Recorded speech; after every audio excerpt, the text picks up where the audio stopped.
Greetings, this is Professor Enya and Sister Darlene, and we're here at Desheru. We're at the base of the Holies of Holies, also known as the Temple of Hatshepsut. Sister Darlene, what do you think about this experience? This place is interesting, it's spectacular, this temple is beautiful. We've seen several reliefs, including the divine birth of Hatshepsut, as well as her expedition into Punt. And you'll hear shortly from Professor Manu, who will talk about the third level of this relic and to give you his insight. Okay, I'm in front of the Temple of Hatshepsut, which is Desheru, or the Holy of Holies, a temple for 1,000,000 years dedicated to the god Amen. This is one of the most phenomenal temples. I would add this to any Wonders of the World list because it looks like a modern government building built 3,500 years ago. And there's so many important scenes at the temple, whether it's her journey south to Punt, which is current-day Somalia, on a great trading expedition. Also, there's a scene of Hatshepsut's divine birth. There's a scene of also her bringing her two Tekenu from Aswan to the place here of the Karnak temple. So there's many scenes of Hatshepsut. This is one of the most important temples because it shows the greatness of Hatshepsut, who ruled for about 20 years. And she is the greatest of all of the female rulers. And this is why she's so well known. And one thing we might add is that at the third level, it's been closed for more than 50 years.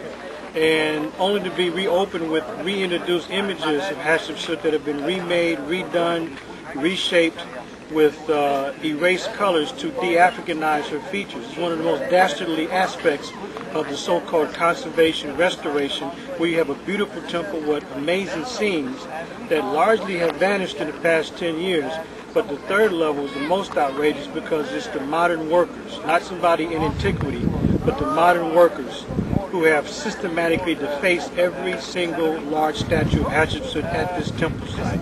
So this is an important site, but we also must protect it from those modern criminals who have a role and a goal of destroying every Apicot image that they can. Okay, we're at the third tier of the Hatshepsut temple. We're on the third tier of the Hatshepsut temple, and you see the different Osiri images of her representing Osar, or so-called Osiris. And you notice that every single one of the images have been reconstructed, the paints have been stripped, and you see the noses have been reshaped and recarved.